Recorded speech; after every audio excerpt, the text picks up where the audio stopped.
overhead. And just want to welcome you to our session on centering love and inclusion in our equity work.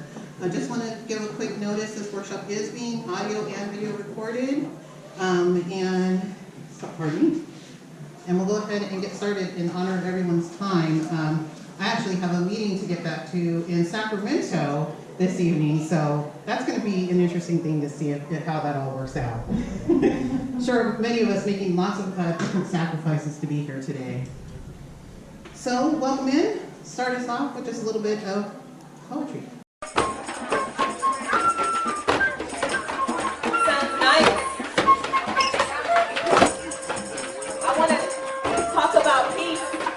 International Day of Peace is coming up, and I wrote this poem. It's called Salam, Shalom, Peace. Salam, Shalom, Peace.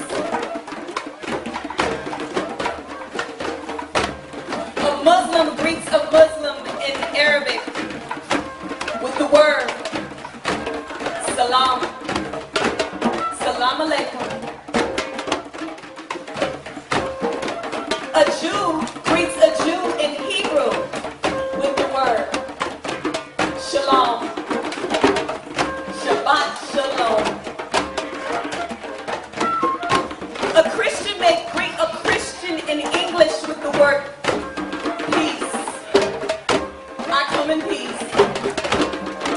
In walks a non-believer. Does peace or the gift of greeting cease? No matter the language, the meaning is the same. Is God limited by one name? We search outside ourselves, seeking the original sound, seeking to tear, break, or move ground. Your favorite musician is playing.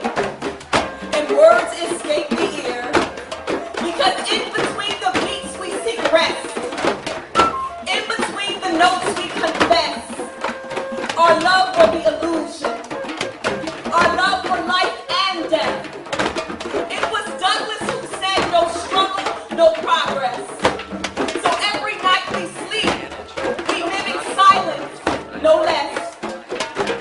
We die, drift, and drown in this mysterious place. On our highway to heaven, the motor is racing at a roaring pace, swaying in and out of life.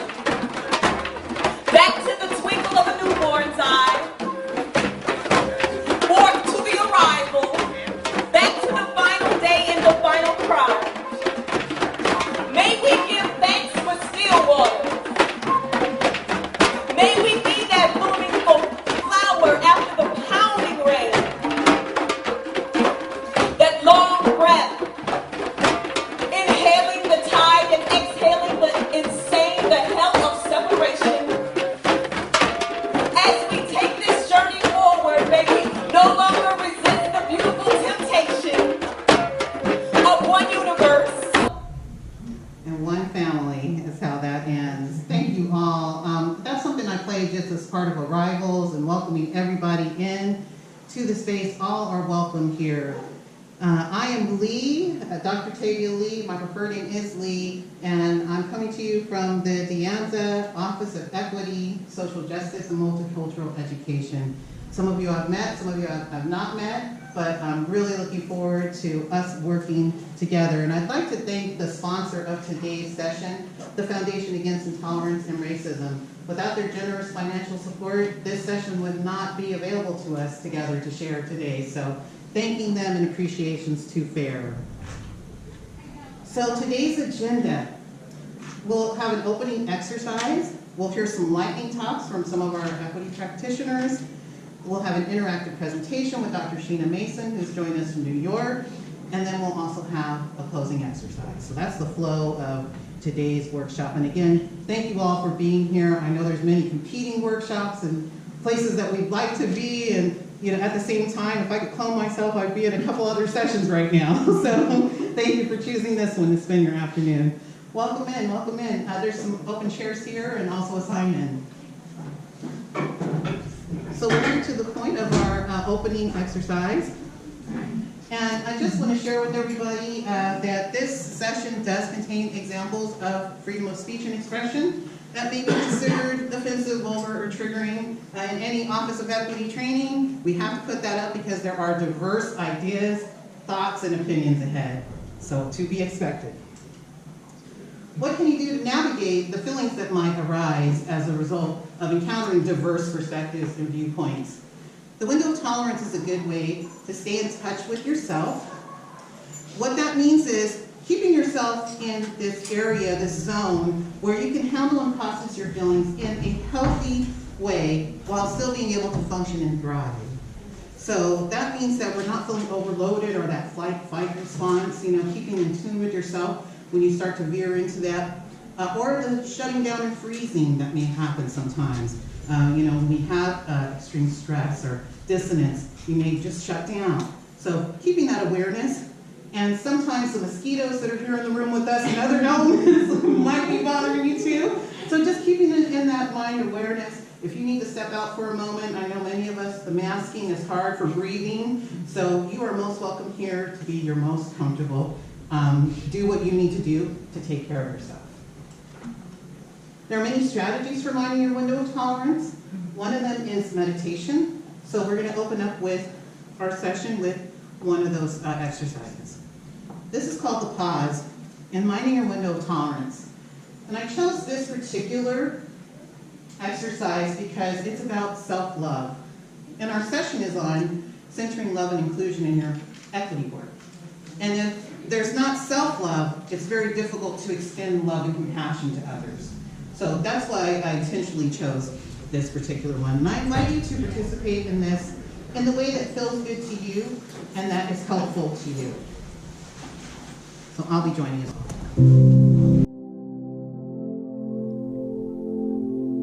Take a deep breath in. Release any tension in your forehead, your jaw, your shoulders, your upper back, letting this feeling of relaxation travel down your arms and your hands. Release any tension in your lower back, your legs, all the way down to the soles of your feet.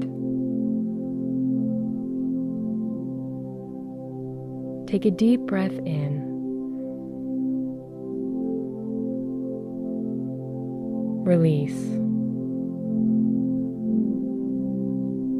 On your next inhale, I invite you to say the phrase, I love myself completely and unconditionally. I love myself completely and unconditionally. When you exhale, say, I am at peace. I love myself completely and unconditionally. I am at peace. I love myself completely and unconditionally. I am at peace.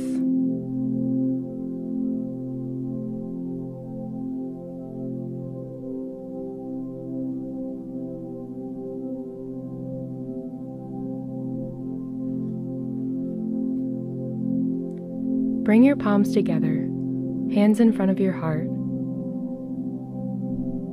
As you repeat the phrase, I love myself completely and unconditionally. And breathe out, I am at peace.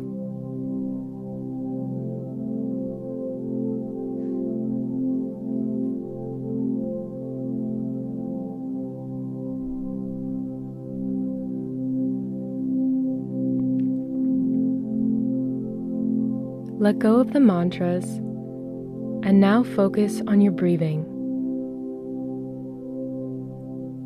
Feel your ribcage expanding as you breathe in, filling up your whole torso. On your inhale, feel your ribcage come in, and all that tension release.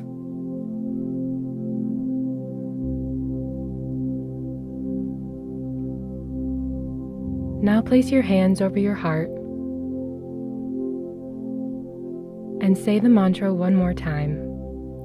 On your inhale, I love myself completely and unconditionally.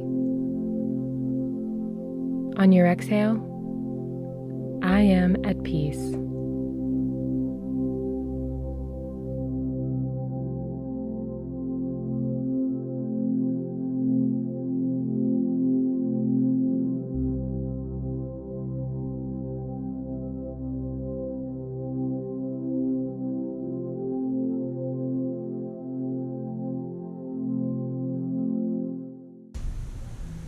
Thank you for participating with me.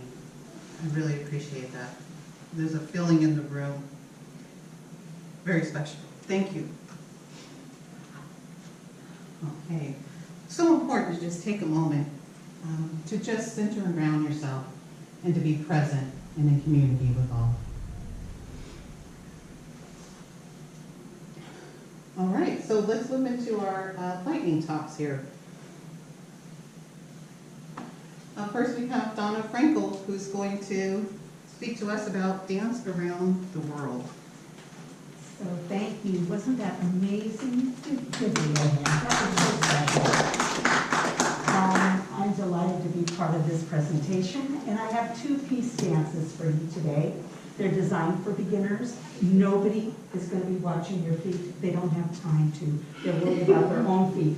So if you feel comfortable, come on up. Because dance is physical, mental, emotional, spiritual, social, and I hope it will be fun for you. The first dance I have for you today is from Southwest Africa. It is a pandemic dance, the most popular dance in the world during the pandemic. It's called Jerusalem. Many of you will know the music. The peace vibes to the college community and beyond is what we're after. And this, you can read about who choreographed it and who sang it, and you can look it up online and find people, children at a beach dancing this dance, all the way to nuns at a convent, because they decided it was a joyful and prayerful dance.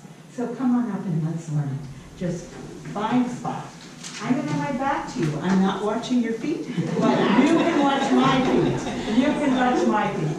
I hate it when somebody does this and they say, now use your right foot, and you know it's the left foot. You're trying to figure it out. Okay, if we don't have room, I can use the table, but take a look out there in the front, and all you need is a little bit of space. It's a 4-wall line dance, which means it's block formation. We'll be facing front, then we face side. Then I have to let the people in the back who thought they were going to hide out know they'll be in the front line. And then we go to the side and back to the front. So you're going to be going all the way around. If you're trying to hide, where's the place to hide? In the very center. Okay, so left foot, here we go. Starting with the left foot. It's a stomp, which means no weight on it. And just drop your heel, heel, heel, and add your weight. So that was 1, 2, 3, add the weight on 4. Now your right foot. And it's 5, 6, 7, 8, but no weight. Oh, very important if it takes the weight or it doesn't. So that was 1, 2, 3, take the weight, and 5, 6, 7, no weight, because now we're going to switch our feet from right heel. I say right heel, it's my left heel. I'm stepping right and doing a left heel, and switching, and 3, and 4. To do these switches, if you've never done a Mexican hat dance, because that's the step for it, you would be doing a step heel, step heel, step heel, step heel, and we have something called the ball change. The hardest step in a dance, every dance has a hard step and a ton of easy steps, but this is the hardest one. The ball of the foot goes back, and you're going to turn to face your new wall. And now we're going to do a side, cross front, side, and touch. And I'll come up here in the front so you don't have to spend it. Okay, this is side, cross, step, touch, and do it again, side, cross, step, touch. Both times I cross in front. Let's try it again. 1, 2, 3, and touch. 5, 6, 7, 8. Now we're going to back up 3 steps. I know this is scary, but the person behind you is also backing up, I hope. Here we go, right foot. 1, 2, 3. And then the dance would start over. Let's go back to the front, because I know you're stabbing me up here. Let's go from the top. We have left, 2, 3, change weight.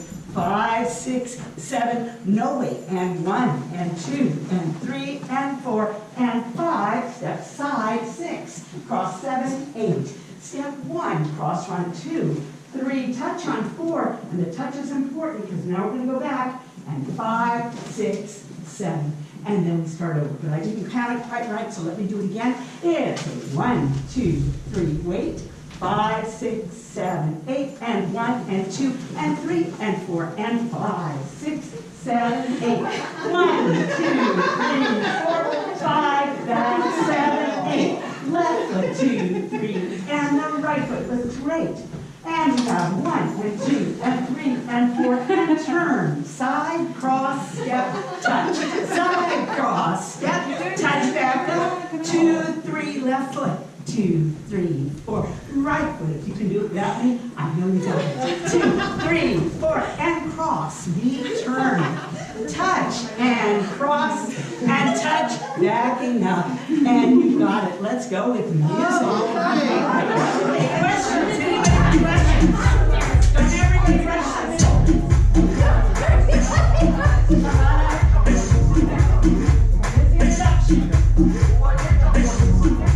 Ready? And left foot. I start to sing. 1, 2, 5, 6, 7, 8, 1, 2, 3, 5, 6, 7, 8. Touch, 2, cross, touch,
Right now, and have been actually throughout the world.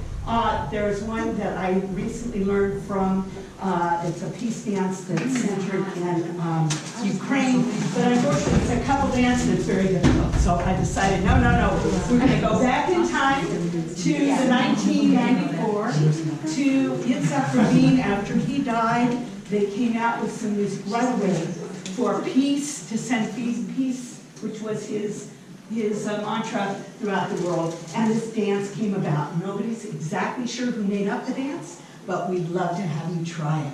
This is a one-wall dance. So those people who got mixed up because, it's a new wall, it feels like a whole new dance, not to worry, we have one wall. Okay, and the first step is totally easy. Look what we're gonna do. A step, touch. If you can't snap, don't worry, pretend we'll snap for you. There's 4 of those and 4 claps. The same footwork, step and touch. And for the right-handed, right-footed people, this is your dance. Okay, we did 4 with snaps, we did 4 with claps, and we do all that again. Very easy, you don't have to practice, I don't think. I think everybody got it. Okay, then I told you there's always a hard step. Here it comes, and it's a grapevine. Grapevines come from Greece originally, where if you've seen grapes growing, it's the trellis sideways. But this one has a Cherkassia step at the end, which comes from the Black Sea area of Ukraine. So that's why I felt like we're touching on all these parts of the world. Okay, let me do it for you once. It's a step, kick, and a back grapevine with a cross, back, side, cross. Then we do it again. Oh boy. Okay. But many of you have had Zumba, you've done a grapevine, so come on up and just do the grapevine part to start. But it has a kick on the second count. Step, kick with the left, back, side, front. Not too bad, right? Let's take it again. That was a step, kick, back, side, cross. That cross is part of the Cherkassia. Cross, step back, and side. That's all it is. Cross, back, side. All right, let's take it from the beginning and we'll count it. 1, kick on 2, 3, 4, 5, 6, 7, and we're going to cross on 8 and do it to the other side. Step with a kick, the back grapevine, back, side, back, side, cross. Okay, come on up. I got all the room. That's not fair. Okay, very good. That's some brave people. Thank you. Let's try it again. I know I should be up on a stage or something, or you can see my feet. So make a window between the people in front. Make a window so that you can see, because I'm only 5 feet. Sorry about that, but I can't do anything. Okay, here we go. Step, kick, back, side, cross, back, side, cross, front. Now the same thing on the left foot.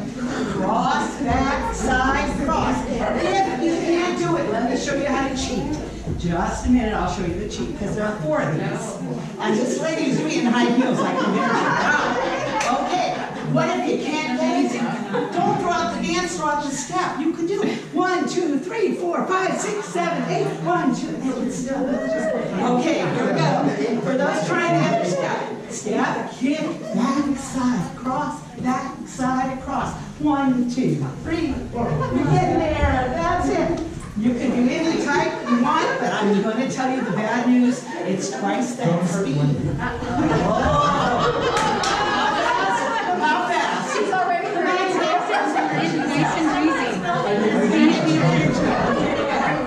1, 2, 3, 4, 5. Take a little step. Bend your knees. Think of a racer, a runner.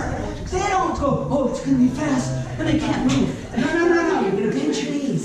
Take little steps. You can do this. Cross, back, side, cross. See, it's already wired in your brain. I told you it was more in your head than even in your feet.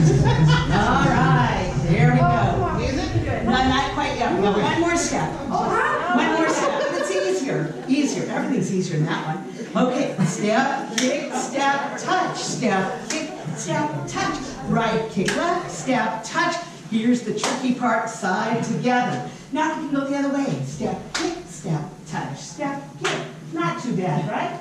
Much much easier than the other one. And side there. Now my favorite part, and this is super simple. I only wish that it would work in our world today to bring peace to the four corners of the world, because that's what this step is going to do. Step, clap, just walking. Walk and clap. Shut, turn. We're going to bring peace over here. To the east. To the south. 3, 4, to the west. Oh, the world needs to be at peace. And then swing through, because we start all over again. I think we're ready for music. Okay. Are we okay? I think so. Come on up. There's more notice. We're ready.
energized with peace, and now we can sit and listen to an amazing talk.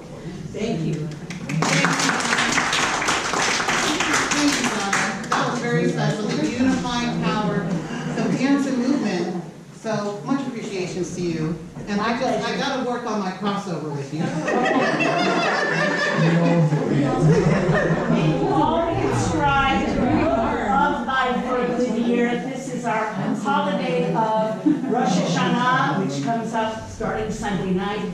And the proper greeting is made, well, Lashana Tova Tikateva, which means may you be inscribed in the book of life for a good and sweet life. Thank you, Donna. I had to get some water. That was amazing. That movement and that energy is just in the air. I can feel it. So next up, we have a talk from Lita Kurth. She is a part-time English instructor at the Anza. One thing I've learned in the pandemic, the unexpected happens, and we're still in that unexpected zone as we transition back to campus. So Lita couldn't be with us today, but she did record her talk. So I'm going to share that with you so that we hear what she has to say on mistakes, forgiveness, and generosity. And there will be time for Q&A for all the lightning talks.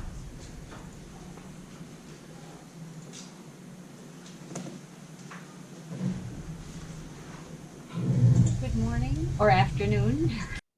Thank you, Tabia, for having this wonderful topic.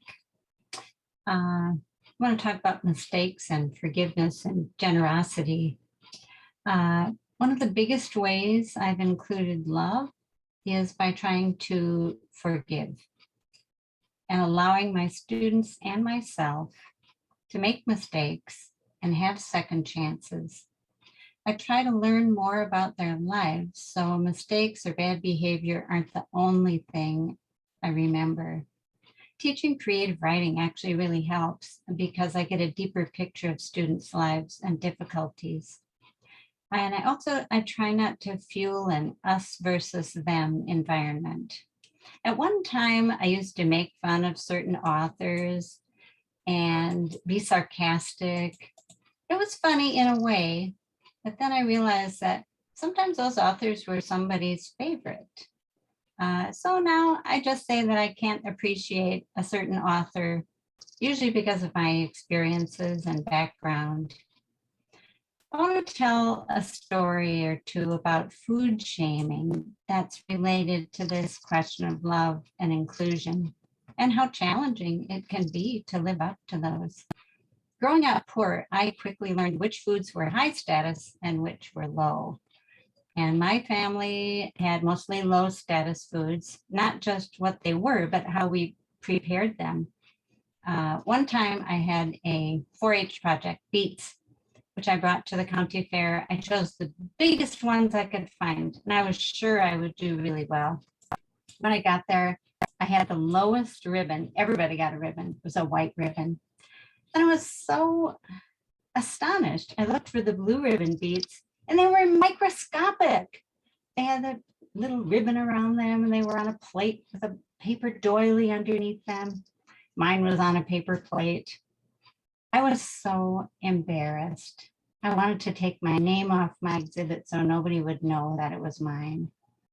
But I also felt confused, like, how can you can enough vegetables for the winter if you pick them so tiny? Another time when I was new to California, I brought an avocado and mayo dip to an office party. And a coworker pretended to retch and declared it disgusting. Get this away from me. And I said, some recipes called for mayo and avocado. And he said, yeah, shit recipes. Yeah, I was very humiliated. And that person had a dominant personality, so no one defended me or touched my dip. But another time, when I dropped a delicious slice of cake on the floor at another office party, I looked down at it, and one of my colleagues said, don't you kiss it up? I said, what's that? And they said, at home, we kiss it up and we say, God made dirt and dirt don't hurt. And now, thinking back on it, I really admire how that student could stand by her home culture. This was way before everybody accepted the 5-second rule. And she didn't throw it under the bus because it wasn't the dominant culture.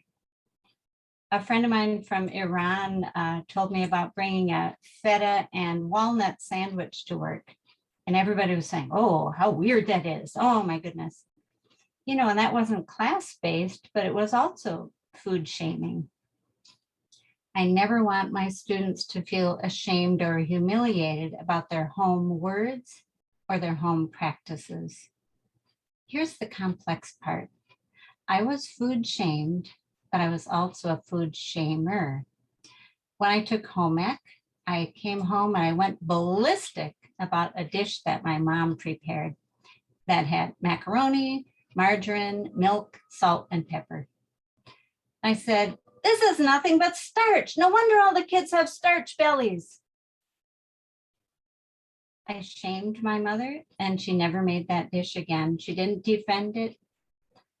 Years later, I realized that fettuccine Alfredo is basically the same thing. It's not even as healthy. It's not easy to forgive myself for food shaming, and it's not easy to forgive the people who food shamed me. But I try to remember that a single incident can never be the totality of a person, neither inside nor outside the classroom. I try to set an example of openness and acceptance, that Carl Rogers idea of unconditional positive regard. And I think that makes shaming and criticism less likely to occur in the classroom. And then we're able to enlarge our understanding of others, even while we keep our own preferences. Thanks. Thanking Lita for her contribution. I will let her know, everybody clapped, and very much appreciation to her on mistakes, forgiveness, and generosity. Our third and final lightning talk is for me, and it's on navigating life as a racialized Black woman. As I started to think about this and a lightning talk on it, and how could I summarize everything, in just a few minutes, I realized that it wasn't just about being a racialized Black woman, but a racialized Black person as well. There are some things that are unique to the experience of women, the racialized Black women, but there are other things that are part of racialization itself. So I want to share just 3 highlights, and starting off with the story of my life is for me to write. And that's something that's so key and so important to me, that was taught to me in my high school classes from my high school teachers, and it stayed with me my whole life. So number 1, my work is to decolonize imaginations and open hearts. Not every story fits a racist narrative, including my own story. Sometimes people need my story to fit into a frame or a viewpoint that they come from without even ever hearing my story or learning about me. So not every story fits a racist narrative is the first thing I wanted to say. The second thing I wanted to say is I speak for myself alone. And when I thought about this one of the talks from one of my colleagues, Eric Smith, who is a professor of rhetoric, is the one that really encapsulated everything I want to say. So I said, well, why do I need to make up my own lightning talk when Eric's already done it? And he hits on all the points that I would really want to hit on. So let's take a listen in. If a white professional were to announce that whenever she speaks, she does so as a representative of all of white America, I imagine that from New England to Palm Springs, we would hear the response that no one person can speak for all America's 197 million white people. The arrogance and stupidity of such a claim would diminish the claimant's civic and professional reputation. So why, when a Black person claims to speak for all Black Americans, is it accepted with so little pushback? Black cultural essentialism, the belief that a particular ideology, mode of speaking, or set of values, beliefs, and attitudes is authentically Black, is widespread today. From 1619 Project creator Nikole Hannah-Jones arguing that there is a difference between being politically Black and being racially Black, to Joe Biden claiming that if Black Americans didn't vote for him, then they ain't Black. These beliefs insult the diversity within the Black community. Even 60 years ago, Malcolm X spoke for a very different segment of the Black population than Martin Luther King Jr. And as King noted himself, socioeconomic distinctions among Americans with African ancestry made for significantly different views of the world. Political, religious, and social diversity among Black people has grown substantially since then, rendering the idea of any single Black spokesperson nonsensical. Just as many Black people disagreed with X or King back then, today many Black people disagree with Nikole Hannah-Jones, Ibram Kendi, or Ta-Nehisi Coates. Many Black people do not subscribe to the principles of critical race theory. Yet those of us considered the wrong kinds of Black people for not accepting such principles are often treated worse than problematic whites by those who do. Our refusal to toe their line is seen as a betrayal, and they often even dare to accuse us of internalized racism or multicultural whiteness. Most wrong blacks expect pushback from black proponents of such views. However, I will never forget the incredulous look a white university president gave me when I told him that black people are diverse in thought, politics, aesthetics, and so on. As a black man, being called a white supremacist by white people caused a cognitive dissonance that induced both laughter and horror. The absurdity of the accusation is coupled with the historical taboo of being called uppity, a trope commonly heard in the Jim Crow South when a black person acted as an equal of whites. Ironically, the idea that whites know what is best for blacks is central to much of contemporary so-called anti-racist activism. Robin DiAngelo, the author of New York Times bestsellers White Fragility and Nice Racism, has made a name for herself by presenting black people as powerless, fragile people without agency. Her popular reception suggests that many think it is okay for whites to perpetuate this narrow conception of blackness. The attempt to erase and replace blacks who disagree with these positions should not be understood as a reality, but as a political tactic. The existence of independent thinkers like us present a threat to their narrative. Instead of engaging with our arguments on the merits, the very purpose of erasing and replacing is to forego engagement. And when a prominent figure in a social justice movement chooses to erase and replace a perceived foe, sympathetic audiences may be motivated to comply. But it's impossible to be an ally to the black community without doing the work to understand the true range of opinions that reflects the actual reality of who we are. Ironically, even as we champion diversity in America, we all but erase it within the black community. Black people are not a monolith. To assume that we are is the definition of prejudice. It is to flatten and stereotype us based on a falsehood.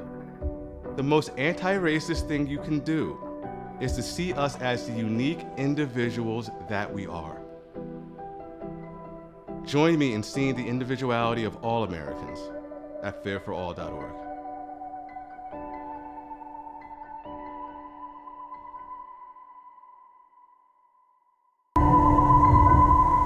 You know, when you're thinking of what you want to say and another person has already said it, I said I'll just let Brother Dr. Smith speak. So get to know me, I come in love, and I will not be erased or replaced. And when I speak, I truly speak only for myself, not for an entire group of people, just me. Another thing that racialized black women navigate is negative stereotypes. She's angry, uppity, articulate, sassy, aggressive, bitchy, irate, bossy, defensive, overbearing, loud. All of those negative stereotypes, I rebuke those. And I focus instead on centering love and inclusion. We are multidimensional individuals who deserve to be viewed and treated as such. I am beautiful, you are beautiful. I am complex, you are complex. I am multidimensional, and so are you. And we honor the humanity of one another. And that's why I say racialization of all kinds harms us all. Not just the racialization of black people, or white people, or Asian people, or whatever the checkbox is named, all of it is harmful from my viewpoint. It stops us from being our most authentic selves. So questions, comments, and yeah buts about our lightning talks, either for myself, Donna, Lita, I'll have to write it down and get it back to you through email. Can I, Yes. First of all, I want to thank you for the dance.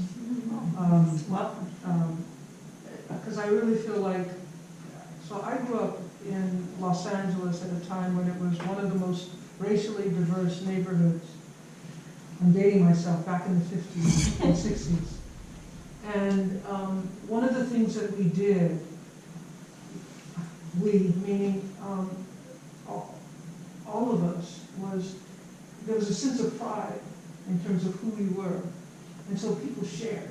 And we shared food, we shared dance, we shared who we were with one another. Which, you know, I can look back, I'm almost 70. I know I look good, excuse me.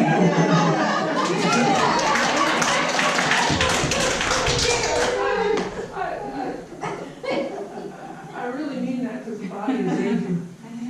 But you know, I look back on that and it was really special. You know, my family dynamic is my family dynamic, but to experience it externally in my environment, I really feel that it had a profound effect on me. So, like sharing dances, I love it. I wish my knee was more cooperative, but that was really special. I say that. There's a lot of things I could say. I appreciated what Eric Smith had to say. There was only one critique, because that's what I do. And I think it was an oversimplification of D'Angelo's text. But I appreciate it. I mean, it's so true. I spent 20 years in broadcasting, and I've been speaking this way all my life.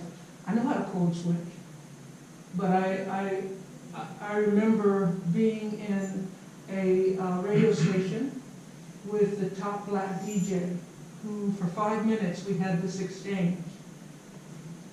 You don't sound black. I am black. You don't sound black. I am black. You don't sound black. I am black. I did that. I've always been black. I've been breathing black all my life. And, you know, to say that I didn't sound black, it was like, what are you talking about? I am. And this is my sound. This is my authentic sound. That is so real, all of the different ways that we so perpetuate this nonsense in so many ways. And we lose sight of the complexity. I think there's a tendency, because we politically, as a group, tend to vote in a particular way, that people often perceive us as this vat of blackness, you know, and we don't take the time to get to know one another. So, and then the other thing, the food shaming, I can't begin to tell you, the food shaming, how key and crucial that is for so many students, for so many people of color, for so many Asian brothers and sisters, because there's this tendency to feel like if it's not white bread and mayonnaise, you know, it doesn't belong. And in having students who share, again, how they feel, how, you know, they're just being who they are. And, you know, it's so, I don't want to oversimplify, but in order for life to thrive, diversity exists. It's a very simple phenomenon in so many ways. And we have so, excuse me, fucked it up. Taking away that. It is complex. And I understand, and I can lecture about the ways it's complex, but it's also very simple. And we lose sight of that. But thank you for a number of things. The ways that we as individuals often get haughty and have binders and don't see how we also negatively affect those who are different from us, who have different perspectives. So I really appreciate those things. And I'll shut up. Thank you. No, that's wisdom. I appreciate it. Lots of different thoughts. And somebody come up after, and I welcome folks to reach out to any of us to connect up with us. I'm looking at the time too, as you can see. I'm one of those time task mistress, so I want to, without further ado, begin our next part, which is the interactive presentation with Dr. Sheena Mason. And first I want to just share a little bit about Dr. Mason with you. Sheena Michelle Mason earned her PhD in English Literature from Howard University in Washington, D.C., USA. In August 2021, she joined the faculty of SUNY Oneonta as an assistant professor in English. Her first book, Theory of Racelessness, A Case for Anti-Racism, a textbook, which you can see I've thoroughly tabbed and just really enjoyed reading and highly recommend, presents an alternative philosophy of race and the theory of racelessness, an analytical and teaching framework for understanding race and stopping racism and its effects. It also presents a philosophy of race, culture, and ethnicity. Inspired by her theory, she co-founded Theory of Racelessness, an educational firm that helps people use alternative philosophies of race and her theory to truly achieve anti-racist outcomes. Her second book that presents her theory to a broader audience is due to be released in 2023. The Theory of Racelessness helps, pardon me, I forgot to advance the slide. The Theory of Racelessness helps more people undo racism by undoing their belief in race and an unintentional upholding of racism by extension. Please, everyone, welcome Dr. Sheena Mason from New York. Thank you so much, Lady. Yes, there's the mouse. Thank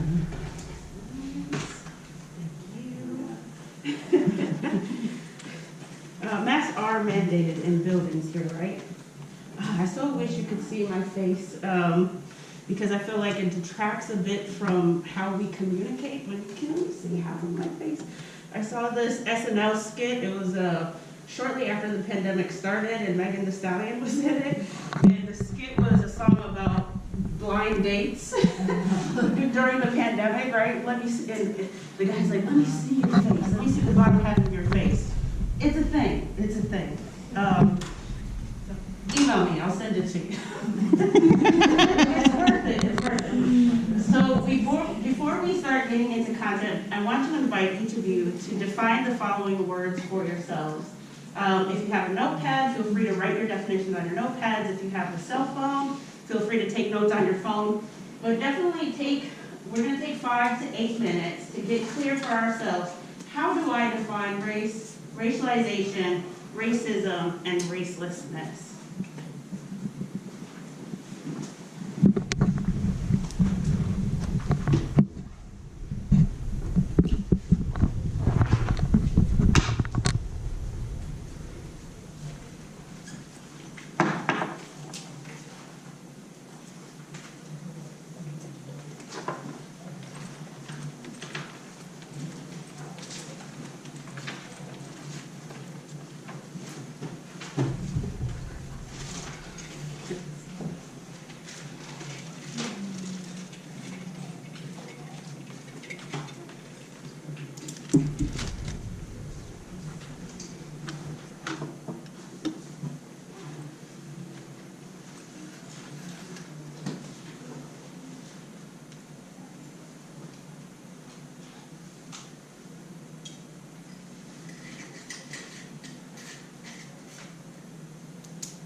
Would you like a piece of paper or something to write?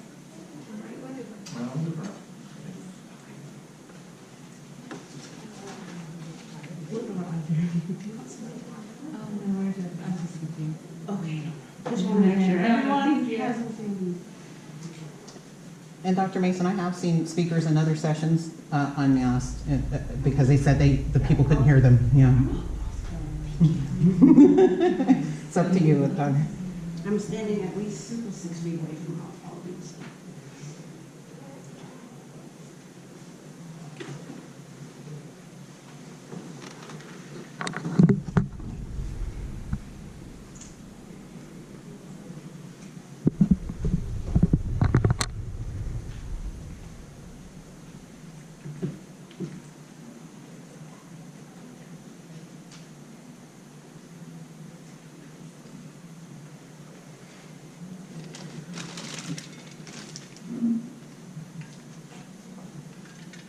Take about 5 more minutes.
I start to see everyone's eyes, then I'll know that we can cut our time short.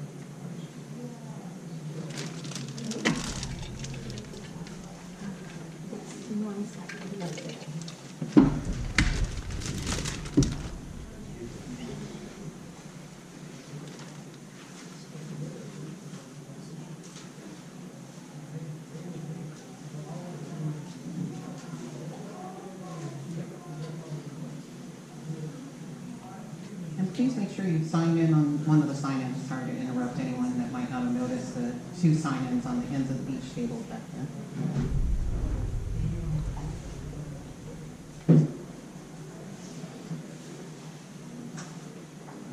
All right, hopefully you got far. Take a minute to conclude your thoughts.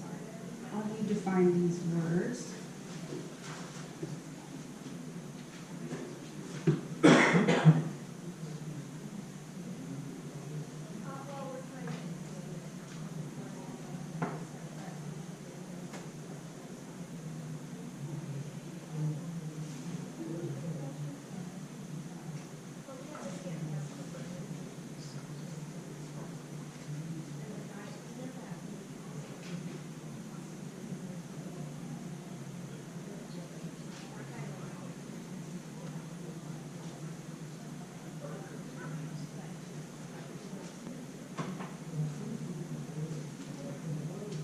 Excellent. Thanks to everyone for participating in this self-definition process. I would ask that you keep your definitions in mind as we proceed together and keep them really at the forefront of your imaginations, as well as the following questions. Have we or have you been working against racism in ways that unintentionally help to maintain it? And is that in part because of how you've learned to define these terms, race, racialization, racelessness, and racism? I want to tell you who I am, because it's one thing to get up here and lecture. It's another thing to make connections with people with whom I'm having what I hope will be a sincere conversation and engagement. I'll start somewhere close to the beginning. 2 of my biological brothers died under suspicious circumstances in the care of my biological parents. And as a result of that, my 2 biological sisters were taken away by the state of New York and put into foster home. They ended up being raised and adopted together in the same family. When I was born just a few short years later, I was placed into foster care, and then I was subsequently adopted by the time I turned 1. The cruel irony is that I suffered abuse at the hands of my adoptive mother. And I turned to school, sports, music as really my safe places and the only havens that I had as a child. And I loved reading, so I read voraciously. Although I grew up in a trailer park, I had the good fortune of living in proximity to a more affluent school district, so I got a decent education. And I had access to a public library, which meant I got to read any book I really wanted to read as a kid, and I did. By the time I turned 16, I actually chose to move out of my parents' house. My parents, I use that word very loosely. And by the time I turned 17, I found myself homeless, and I had to drop out of high school my senior year. It should have been the best year of my life. I was an AP and honors student. I was a varsity athlete. I was in a select choir. I played the flute. I was first chair. No big deal. And yet, because I was sleeping on park benches of a local hospital and hiding in their lobby in the wee hours of the morning, I had bigger fish to fry. So I signed myself out of high school. And I'll always remember the day I'm signing myself out of high school, my social worker and my English teacher and my economics teachers were understandably very concerned about the trajectory of my life. and my English and economics teachers said, you know, most people don't return, right? If you drop out of high school, the likelihood of you finishing is drastically decreased. We're worried about you. And my social worker was the one person in the room who looked me in my eyes and said, I know she's going to finish, it's just a matter of time. And sure enough, that next year, I found myself in a different town, but I did finish high school.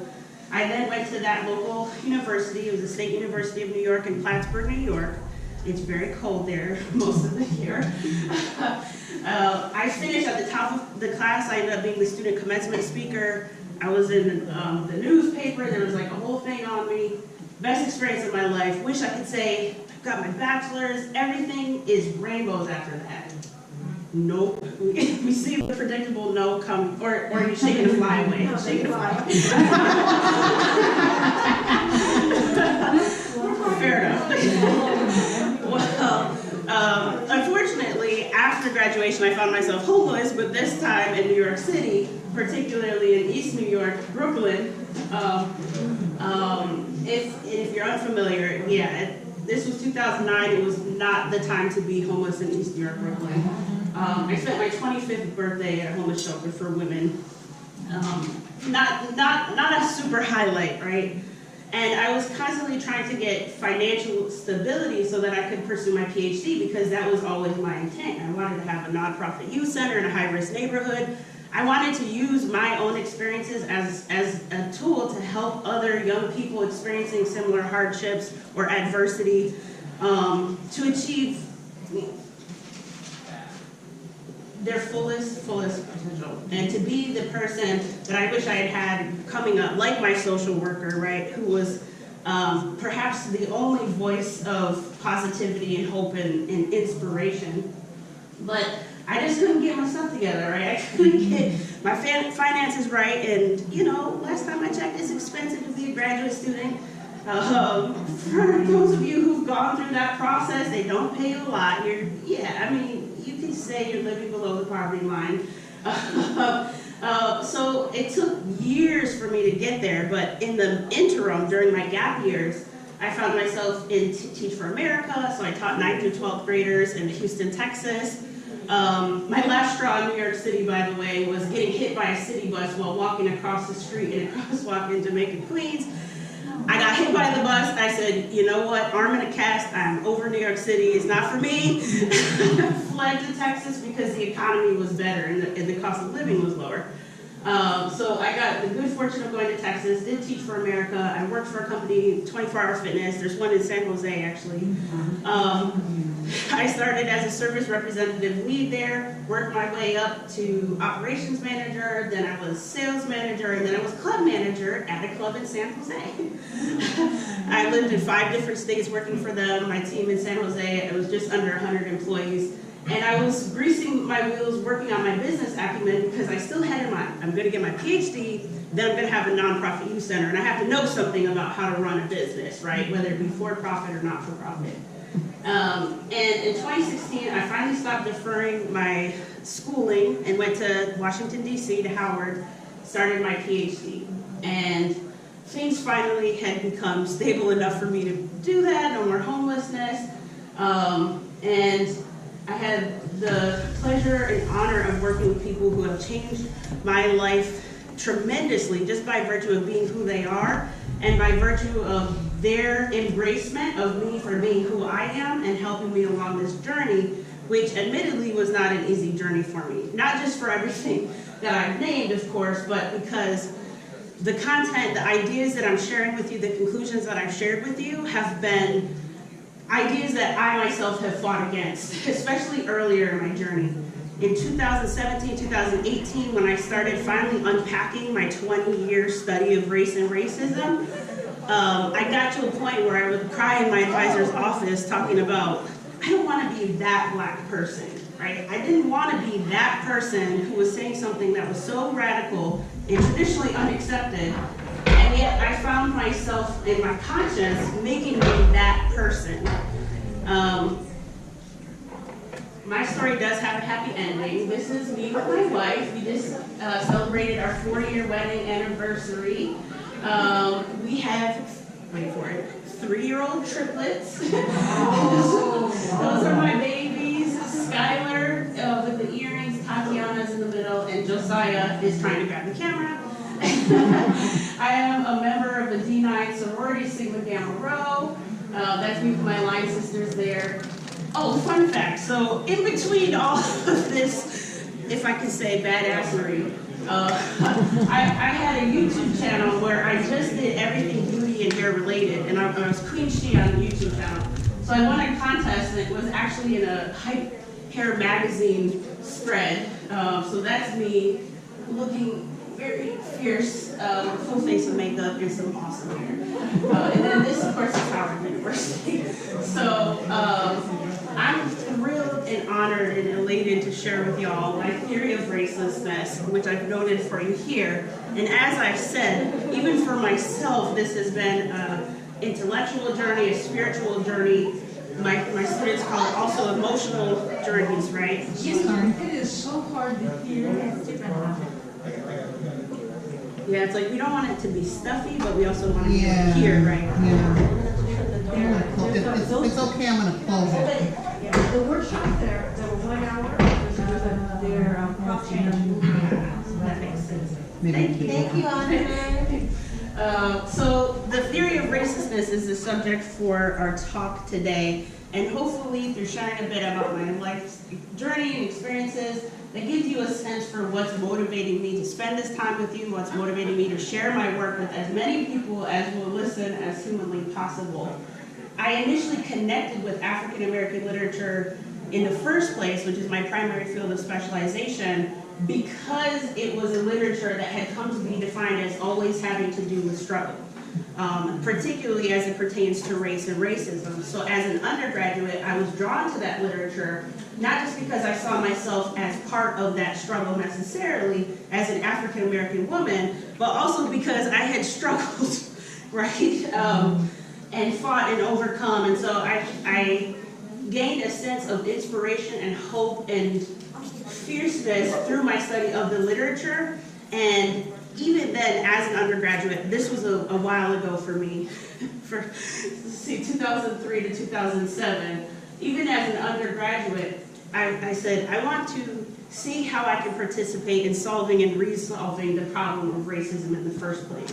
And that start of my study has led me to continue my studies and be here with you today, no matter how hard it is. Now,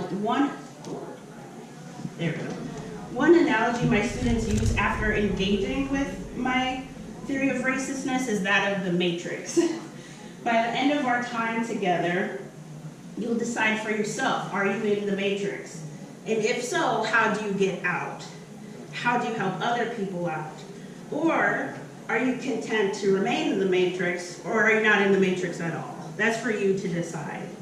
To start, I invite you to open your minds and hearts to the possibility that what you believe about racism, racialization, and racelessness belies reality. And I invite you to open your imaginations to how we can bring to fruition a better future for everyone truly. As Lee said, the theory of racelessness is a framework for talking, teaching about, learning about, analyzing, identifying, solving, and resolving racism. It has core tenets, underpinning philosophies of race, and tools, primarily the racelessness translator. The result of operating from within the theory of racelessness, as opposed to any other framework, include the following: liberation from the detrimental impacts of racism. It helps us stop the cause of racism at its roots, and it makes us more clear-eyed about what racism is and isn't, which enables us to solve and resolve the problems that plague our societies. It also helps people who are arguably most harmed to heal and reconcile with others who are also harmed by extension. These are the core tenets of the theory of racelessness. Race does not exist in nature. Race does not exist as a social construction. Everyone is raceless. Racism includes the belief in race as biological or a construction and the act or practice of racialization. Racism is not everywhere and is not the cause for every perceived racial disparity or negative interaction, and racism cannot be overcome. It can be overcome. That was not a Freudian slip of the tongue. Today, my objective isn't to persuade you to abandon how you've learned to see yourself in the world. Instead, I aim to open the door to the possibilities, to our limitlessness, and the future-making potential of racelessness when properly understood within the context of the theory. I strive to create and illuminate a bridge that can exist between how any of us thinks about race and racism for the betterment of all of us who are sincere in our anti-racist efforts. That sounds great, Sheena. But, okay, what I'm not saying, a lot of people, when they hear a theory of racistness, they automatically, their minds go to colorblindness. And for some people, that's a good thing, and for other people, it's a negative, right? Because historically speaking, the people with operating from the colorblindness ethos often fall into the trap of not seeing racism anywhere, right? Which of course other people would find contention with. But the theory of racistness is intervening into the idea that there's something I can see about you that is your race that I can then ignore and treat you as the wonderful and complex human being that you are. Whereas colorblindness still operates under the presumption that race is real, or it should be real, it needs to exist, etc.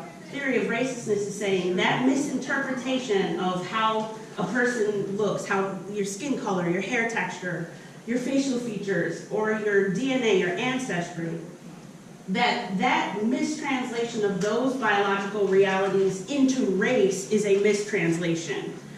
Because race is ultimately the dehumanizing apparatus that gets attached to those biological realities. So I'm telling folks who aspire to colorblindness that they're wrong.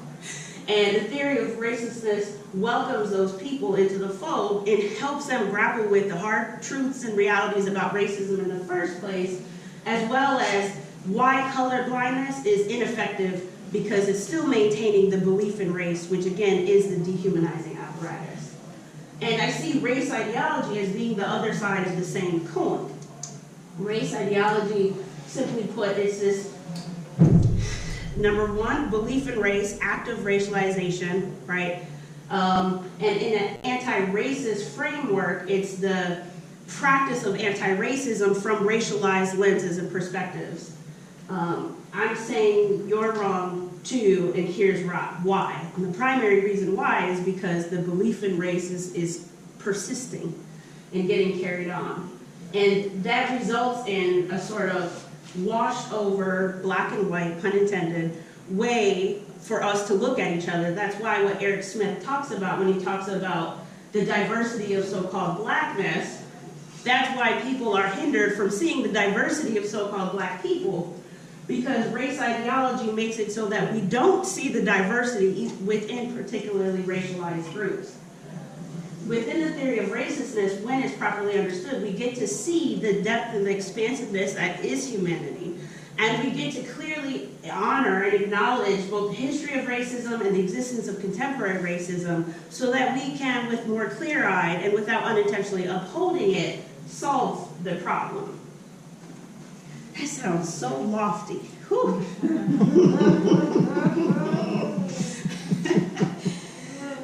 Racialization in every context arises out of the interaction of a group with another group that it dominates and assigns a racial identity for the purpose of continued domination and social exclusion. Across human history, people have concocted the idea of race and subsequent identities to reflect and maintain existing or desired divisions. In time, differently racialized groups often come to embrace their racialization for a variety of reasons that can be conscious or even subconscious. But race is the dehumanizing apparatus and what we inherited, and that we inherited our learned beliefs in race and the practice of racialization doesn't mean that we should maintain, accept, or continue it. Racialization, then, is the practice of imposing or accepting the belief in race onto oneself and also onto other people. Racism as defined within the theory includes and requires the belief in more than one human race, and the practice of racialization is then a product of racism. Often racism masquerades as race in our society. The theory of racistness helps more people translate that which is presumed to be race or racial into culture, ethnicity, social class, economic class, or racism itself. And my first book is The Racelessness Translator and Application, where I translate, here's where race appears, particularly in African American literature, and it's always translatable into evidence of racism, the cause for racism, right? Something tangible tied to racism itself. And it's that camouflaging that I contend is the most pernicious aspect of continuing to accept or maintain racialization, because racism itself, the same thing many of us in this room, hopefully all of us in this room, would hope to destroy, continues to sneak its way by, right? And instead, we can have a proliferated understanding of culture, ethnicity, class, that add value to human society, right? That add value to our lives and our experiences without letting the racism continue to hide its face. I'm working with a graphic artist on a graphic novel about the theory, and one analogy that we're toying with using is that of Scooby-Doo. Raise your hand if you're familiar with Scooby-Doo. Okay, good. So in Scooby-Doo, you know how they're always chasing the villain, then they catch the villain, and usually the villain has a mask, and they rip the mask off, and then you're like, it's so-and-so. Well, in this instance, the villain would have, let's say, a black and white face, right? Like the actual color is black and white face, right? The mask comes off, pops into 5 different people, right? One representing culture, one ethnicity, one social class, economic class, and then racism itself. And the Racelessness Translator helps more people do that work of translation so we can keep the good stuff, right? But we can undermine the stuff which harms us. Now, sometimes people hear when I say, sometimes people hear when I'm talking about the theory that I want to suddenly stop talking about race, right? Which I always find ironic because my entire presentation is always about race. It's always about race. So I wish we could skip to the good part. There's this viral clip that some people like to use of Morgan Freeman saying, you stop talking about being a white man, I'll stop talking about being a black man. That's not what I'm saying, because that won't work for us, because so long as the dehumanizing apparatus, the race, right, so long as that exists in our minds and in our hearts and in our practices, the racism is still going to persist and maintain. We could stop talking about it this very moment, everyone, and it's still going to continue to exist and harm people, right? So that's not what I'm saying. What I am saying is that how we've been talking about it has fallen short of getting us across the finish line.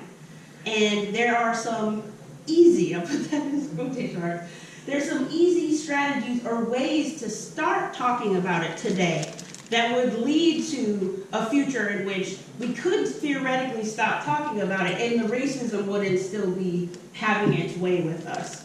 And I talk about that in my first book, but in my second book I go even more in depth. The Racelessness Translator.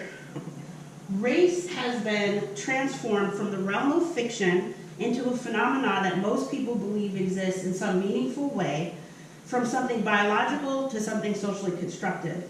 Whether we count ourselves as colorblind or race practitioners or simply a person who is proud to be of fill-in-the-blank race, we've all inherited a framework, a way of seeing and being that doesn't ultimately benefit us. The Holocaust never benefited the Jews. That was an instance of racialization, right? The Nazis said, you Jews are an inferior race of human beings. In the Rwandan genocide, race or racialization never benefited the Tutsis, who are the victims, nor the Hutus and the Tiwas, if we have a moral compass, right? And racialization in that context resulted in literal genocide, just as with World War II. In both instances, the perpetrators of violence assigned a racial identity to their victims. The Nazis, Hutus, and Tiwas racialized the groups of people they sought to dominate and exclude from humanity, both by physical annihilation and social marginalization. And while Jews and Tutsis still maintain their ethnic identification and practices within various contexts, they don't, generally speaking, maintain the dehumanizing language that was imposed onto them by external turned internal racialization. They had and continue to have a way to speak about and define themselves outside the bounds of the racialization or persecution that they experienced both historically and even still today. Neo-Nazis still seek to racialize and put in their place what they perceive to be inferior races, which includes the Jews and anyone outside of the Aryan race. In Rwanda, there remains conflict between the Hutus, Tutsis, and Tutsis. So, tongue-tied. The Hutus, Tiwas, and Tutsis, because where there remains the belief in race, anything outside of the singular human race and the practice of racialization and dehumanization, those things remain the effects and the outcomes. Everyone is racialized, and in every human society we can look to, we would see that they're racialized. But part of the trippiness of how racism works in the American context includes the fact that we look through a particular black and white lens and then expect to see race, i.e. racism, operating in the same way in other places and other times. But in actuality, every country has a different way of racializing its own citizens. And that's an important aspect that the theory of racistness works to bring to the fore. Because once we can study other places and times, then we can have a deeper, clear understanding of our own society, right? And how capital R race doesn't actually travel in ways that we think it is going to travel or in ways that we think it should travel. We need language and frameworks like the theory of racistness that stop the machinery of racism and enable us to create the limitless future that we want for future generations. And we have to start doing this work today. The color-coded racialization in the US will never benefit people who are racialized and who racialize themselves as a member of any of the racialized groups, since the design of racialization is to bring misery, angst, anger, fear, death, division, and so on. We get co-opted into racializing ourselves and each other. Our government, media, our education system, it's all built in, right? We learn very early on, I am this particular race. I learn your race, you learn mine, or you presume mine, and I presume yours. And some good-hearted people might teach us how to embrace each other's races and not let our natural biases creep into how we treat each other. Others might teach us how important our races are to each other and about how America's diversity is reflected in its many races of people that populate the nation. With very few and infrequent exceptions, we continue to name and define ourselves with language and ideologies that stem from a history of dehumanization that we now keep ourselves within, even as we try to assert everyone's shared humanity. That's part of how we end up staying in this seemingly perpetual cycle of us versus them. Racism is largely self-maintained because of a belief system, the knowledge system that was built centuries ago, but that we've continued to accept and uphold. The government, media, and education system continue to play significant roles in upholding racialization and reinforcing racialized identifications to the detriment of all of us. Now, in the field of philosophy, there's a specialization on philosophy of race. And part of what the theory does is it presents two seldom heard of, often misunderstood philosophies of race, but it's also important to know all of the philosophies of race. As philosophers have found that every single one of us holds two of these philosophies, one that speaks to what we think race is, and one that speaks to what we think should be done with race, even without having the language to say, this is my philosophy of race. Now, the first meme speaks to what race is. So the three categories that speak to what a person thinks race is. The first is naturalism. If you are a naturalist, you believe that race is biological, it's in nature.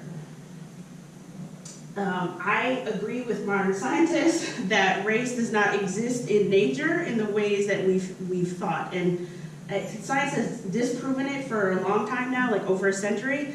And yet tell me why in our own education system we learned in elementary school that there are 5 biological races of humans, right? The second philosophy of race is constructionism. Constructionists contend that, okay, race isn't something biological, but it's real as a socially constructed or man-made phenomenon.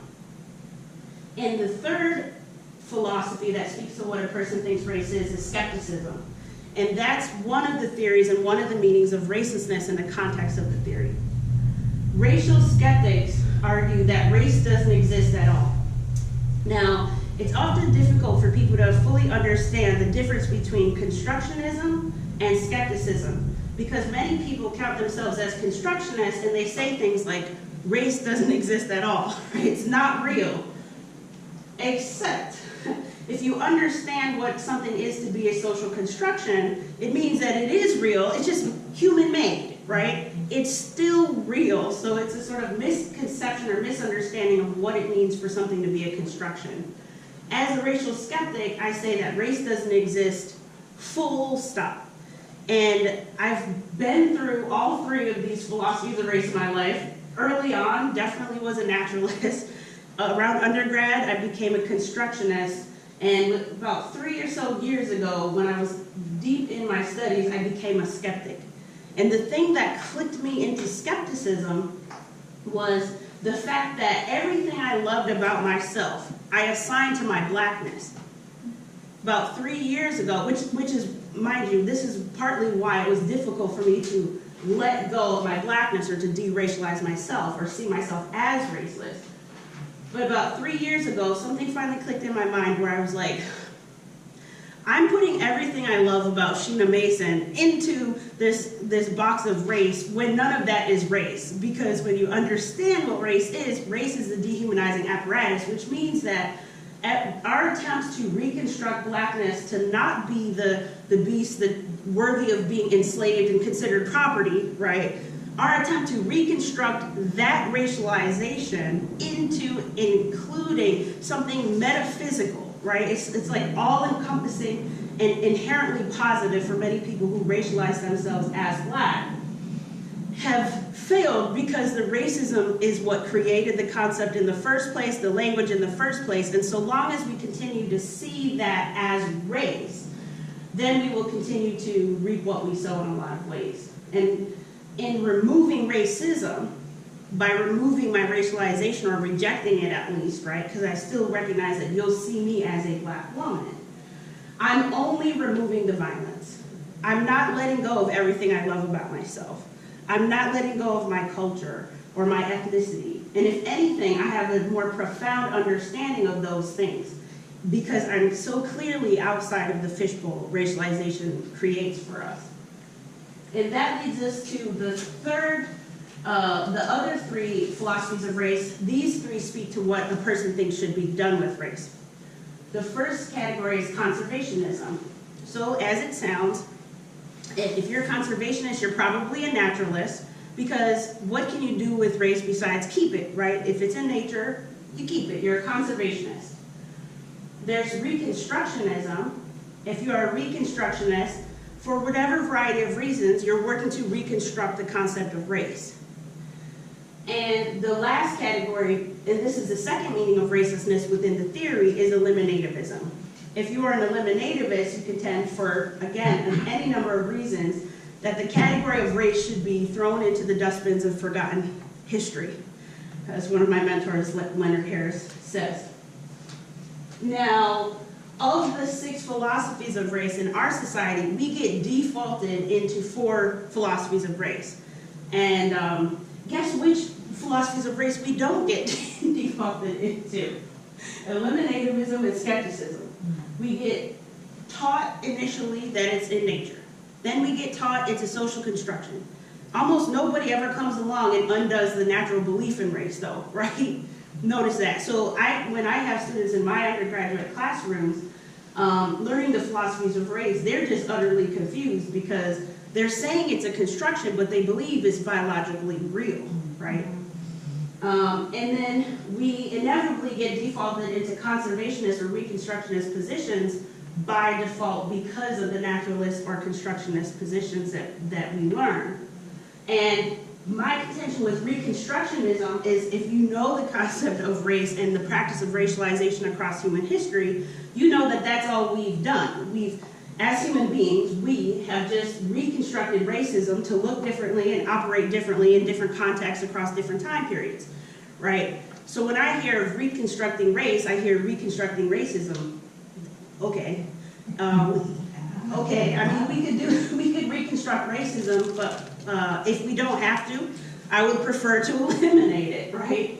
And my evidence for why Reconstruction has taken us as far as it possibly can is largely because of the fact that through American history and right before we become the United States, the colonizers, they take the concept of race that already exists in early modern Europe, and of course it existed in other places before then, but as a concept or practice in early modern Europe, it was reflective of a class system that they wanted to maintain in their own societies, right, the Europeans. They come to this context and they say, you know what, we can't really continue to enslave our own people, if you will, because there are indentured servants who are Europeans, who are, for all intents and purposes, enslaved on what would become American soil. We have this convenient body of laborers from the continent of Africa that we can continue to enslave, but to keep this, to keep what we have, because we want to keep building our political and economic power, we have to create an ideology that's going to justify in the minds of the popular imagination that brutality and that enslavement, right? So they take the concept of race and they take the words white and black that have already existed, and everything negative was already assigned to blackness or darkness, and everything positive was already assigned to whiteness, right? And they say, race. You are black if you are enslaved and of African descent, and you are white if you are free. And there were free people of African descent, of course, and they were free people of color. And it was literally codified in the language and in our institutions, and that's what creates race as we now think of it. And we've been recycling and just keeping the language, but trying to make it do something that it's not designed to do. So it's time for something new.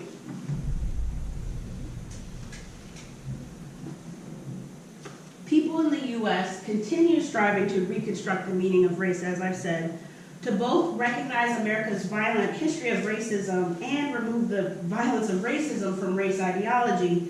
Again, an impossibility because that's the design of race ideology in the first place. People have been trying to reconstruct the meaning of race and thereby the impact and existence of racism from within its very confines. And up until this point, we haven't had a framework that freed us from the same confines that we could then work within to more generative results. As it pertains to philosophies of race, the default positions continue to be naturalism, constructionism, reconstructionism, and conservationism. Paradoxically, most anti-racist discourse and initiatives help reify racism because they inhabit and promote naturalist, constructionist, reconstructionist, and conservationist philosophies of racialization. In other words, they encourage and privilege the apparition of race and the subsequent practice of racism. There are no subspecies of humans, but there are groups of people who are treated like subspecies.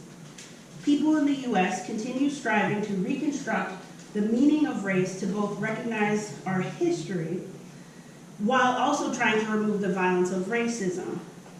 The educational system in America and all forms of media outlets continue to enforce and reinforce the ideology that we're taught and that many of us continue to believe. Infrequently, people engage in anti-racist discourse and talk about race as as a symptom of racism itself from outside of its same strictures, and recognize that some of the most impactful figures, like Elaine Locke, pictured here, James Baldwin, Martin Luther King Jr., and Malcolm X, to name a few, support and present an eliminativist and skeptical position of race in their work, not just constructionist, naturalist, and reconstructionist or conservationist positions. I study Malcolm X's autobiography with my students who take a civil rights and its literature course, and they actually identified at the end of Malcolm X's autobiography, right before he's killed, of course, he's shifted from being a naturalist 100%, right, to being a racial skeptic.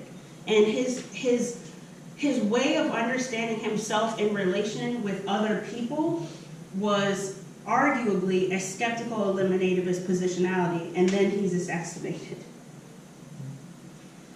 That's just a fun fact I like to share about Malcolm X, because we don't tend to put Malcolm X and Martin Luther King Jr. as aligned in some important ways.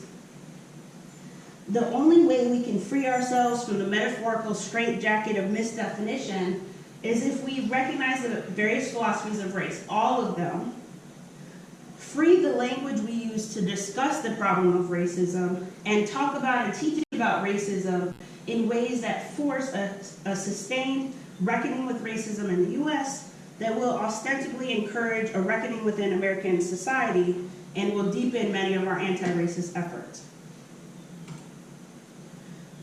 One system that hasn't been changed for the better but has been influenced is our education system, influenced by anti-racist practices, I should say.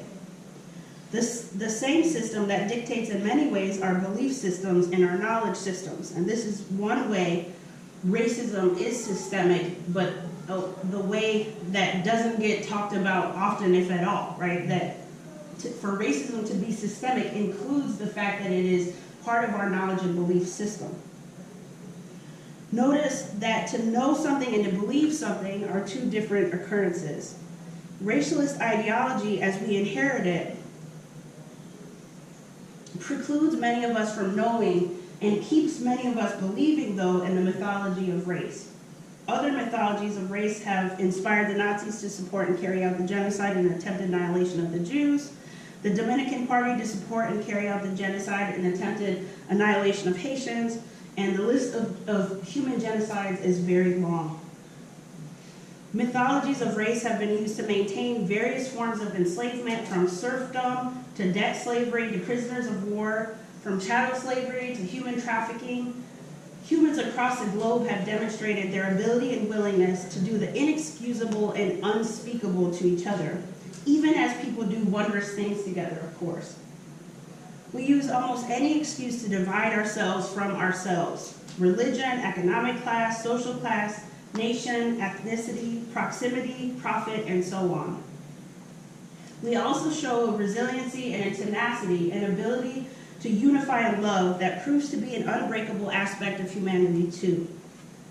The theory of racistness calls on all of us and gives us the tools needed to recognize every aspect of humanity, become more clear-eyed about what racism is and what it isn't, and help us feel inspired to dig into the goodness that being human gives each of us to stop racism in its tracks, both the causes and the effects. Race isn't and has never been just skin color or phenotype, some immutable characteristic. If that were true, then race would have a true biological basis that inspires disdain, indifference, or adoration in people. Race would be the cause for racism, which is currently how we talk about it. But in fact, race isn't skin color or phenotype, DNA, culture, or whatever you want to call race. In Reflection, Race, and the Human, Charles Mills, a philosopher, posits that, quote, race, whether formally designated as such or not, generally comes to signify the fully human and the subhuman, whether genuinely within the human community or outside it. The subhuman is actually not human at all, end quote. Race often is the hierarchy. It is the attending racism that gets carried on by our continued belief and upholding of race and racialist ideology. In Theory of Racistness, the book, I apply the theory and illustrate how, more often than not, race translates into both the cause and effects of racism itself. Thus, when I say that race doesn't exist in nature or as a social construction, I mean that black and white, when applied to humans, do not exist outside of racism. Race, according to Mills, puts into question the full humanity of the stigmatized racial groups. When best understood, our imposition and presumption of race results in our sometimes unintentional maintenance of a hierarchy, a dehumanization of one another. Racism is a social construction that necessitates our continued and belief in an upholding of race ideology and its correlated language and practices. We just continue to fool ourselves into thinking that race is just skin color, phenotype, DNA, ethnicity, or culture. Racism includes and often masquerades as what people believe is race and perpetuates the practice of racialization. Racism hides its face as race, and dehumanization results with the imposition and presumption of race in the first place, because race is the dehumanizing apparatus. The whole assigning of race to people, i.e. racialization, is indicative of one's permanent, yes, fixed status in society, is indicative of what too many people are convinced is true. The hierarchy is built into race, as racism created and continues to perpetuate the idea of race in the first place. There has never been a neutral way to racialize people. There will never be an unbiased way to do so. To undo racism, one must undo their belief in race. There is a need to redirect supposedly anti-racist discourse away from race to that of racism. And I spell it with the word race in it. I spell racism with the word race in it. This topic is not merely a matter of rhetoric, but of how language informs thoughts and behaviors and policies and practices, which then informs and perpetuates racism, which necessitates perceived division by a racialist ideology. Suppose you're serious about forcing a complete reckoning with racism in the US. In that case, you must be serious about liberating society in every respect and talking about the problem, which is racism, not the victim's alleged difference, which is race. Nor the indiscriminate and absolute labeling of most happenings or people as evidence of racism, racist, or problematic, nor that practice now called cancel culture. I think all of these things are regressive and prevent us from truly moving things forward. Because initially when people hear even just the name theory of racelessness, because of how racelessness has been conflated with whiteness since the beginning of whiteness, and for a lot of other reasons, our initial instinct is to sort of fight or flight that Lee was talking about earlier, right? We want to instantly reject, right? Because we don't know and we misunderstand. And the only way we can know and understand is by holding our feet to the fire, even in those instances where we're really sure that the person is wrong. If you've ever felt that you haven't been seen as the perfectly wondrous human that you are in favor of a racialized view of you, that's because race was never meant to emphasize or render apparent our shared humanity, no matter one's racialization. Let's finally agree together to move forward together without you dehumanizing me or me dehumanizing you. Let's go forward together despite any fears we may have or despite fears that we share. The theory of racistness helps people recognize and imagine themselves outside of racism. I operate from a skeptical, eliminativist positionality that enables me to help people see themselves and others more clearly, which is really, I think, the goal of most of our work, especially if we count ourselves as anti-racist. The theory also helps people become more astute in the recognition and solving of racism. And importantly, the theory's core is bringing our shared humanity to the forefront in ways that the presence or insertion of race ideology precludes. Together, we can do anything, including uphold racism. But we can also reconcile, heal, and resolve the problem too. I want to share with you some words from a student. So I asked one of my students to answer some questions about her experience with the theory of racelessness, and in the middle of the semester, this student wrote 7 pages. I was expecting like an email response, short and sweet. Student wrote a 7-page response to my questions, and have no fear, I'm not going to read 7 pages to you, but I am just going to read a portion of what she wrote. Quote, "The theory of racelessness is not as scary as it may sound. Racelessness pertains to you identifying as having no race, but the theory in which it is situated has a profound implication, much more than race or what it means to be racialized itself. In removing your race, you may assume that you are removing your culture, history, past, ancestors, and the community you are situated within now, but that is simply not true. In fact, you are more so embodying your individual characteristics that represent your culture in its truest sense, instead of some watered-down version of it, which race does. Race waters you down to an arbitrary category that does not account for your true family and your true history. It brings you and those who may look physically like you into this one simplified narrative that doesn't even account for a fraction of who you are, what you think, or what you believe. This brainwashing process seeps into us individuals and makes us miscategorize ourselves, which is always way more powerful and dangerous to the status quo than someone else doing it for you." With that, this is the conclusion of my formal presentation, and I welcome your questions and do my best to answer.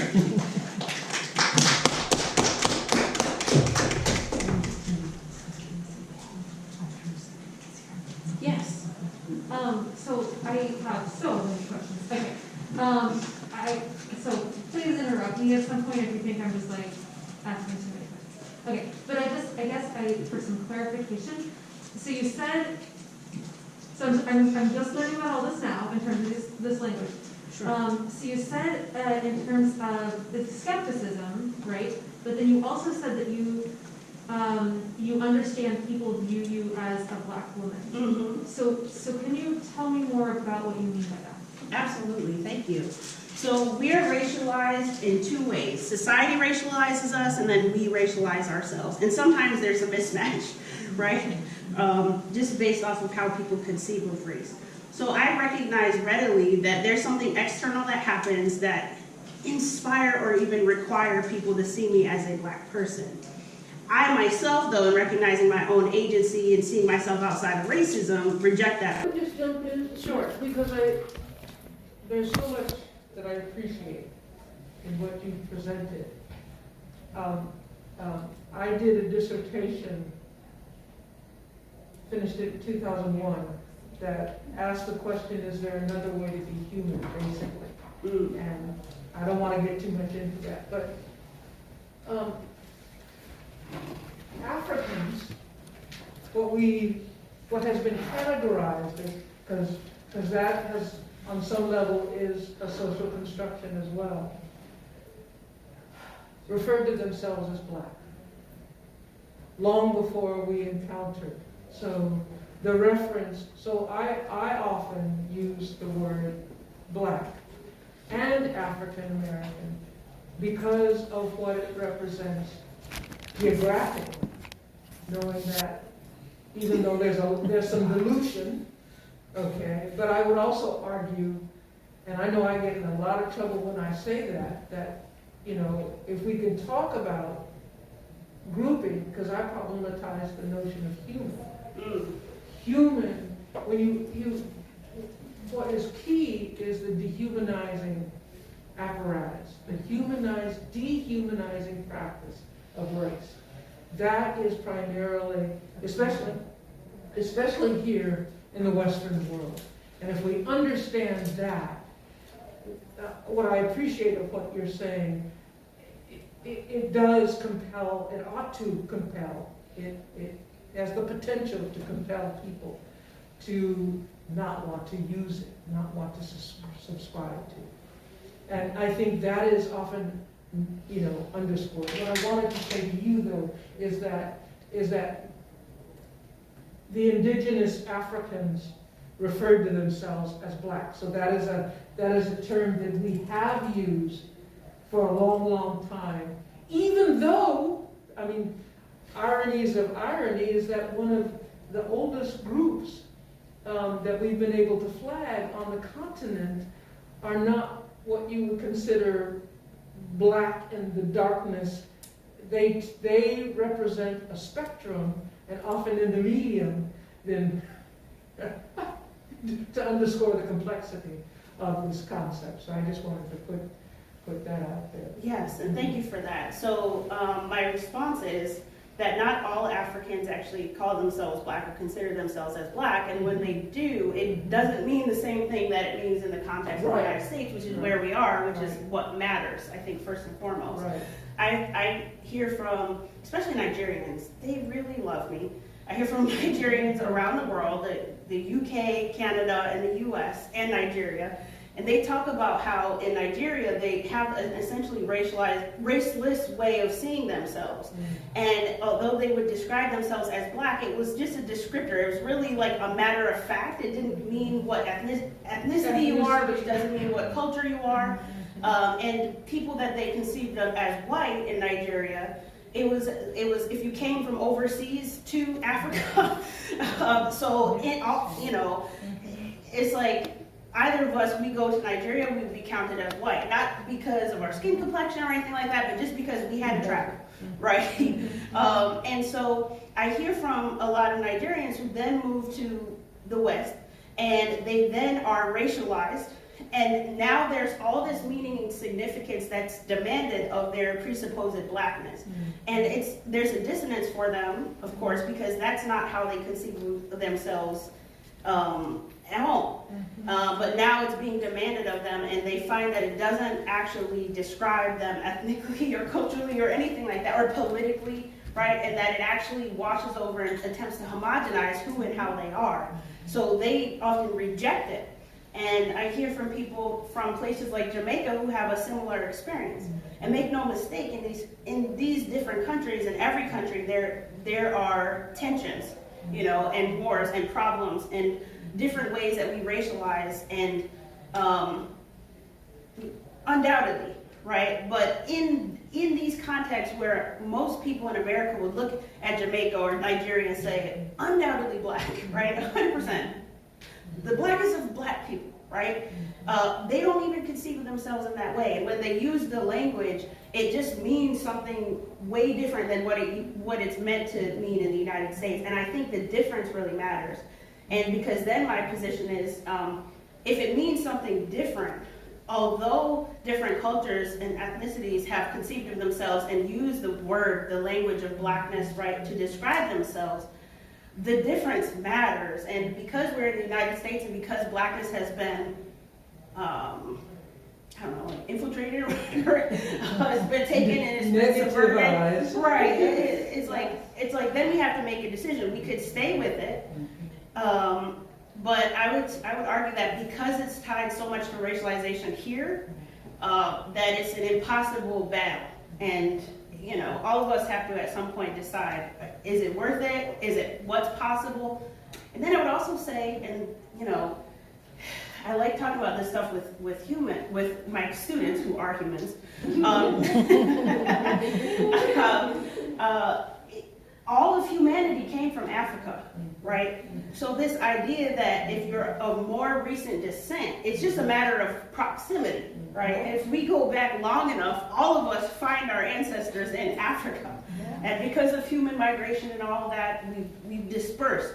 So the entire globe, in my mind, is of the African diaspora.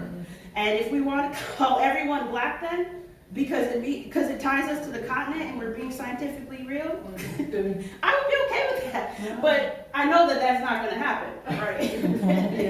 Yeah. But I think it's, on some level it's important because what it also highlights, if we understand that everybody in these groups, in these geographical regions, essentially, I dare use that word, were at one time African. Right. So, and again, understanding, I think it's important to put that out there as well. So, absolutely. Yeah. Thank you. Yes. I'm interested because you defined race racelessness, and then you kind of compare and contrasted it to colorblindness, and I do see how they're different. But I'm also interested because we all remember when Barack Obama was elected president, the conservative right, one thing they started putting out there was that because there's a black president in the U.S., elected to the highest level of authority or power, or whatever, that now we were in a post-racial society, that racism had been solved. It didn't exist anymore because now you have a black man in power. So my question is, how does that relate to, or how does that compare to or relate to racelessness? Yes, thank you. So in Barbara and Karen Field's book, Racecraft, they talk about this. They talk about the attempts to pretend like we are in a post-racial era, which they then go on to clarify means, to their skeptical minds, a post-racist era. And because I see the sameness and interconnectedness between that which is racial and racist, or racism itself, I made up the word racialist, combining both of those words. We are clearly not in a post-racialist era.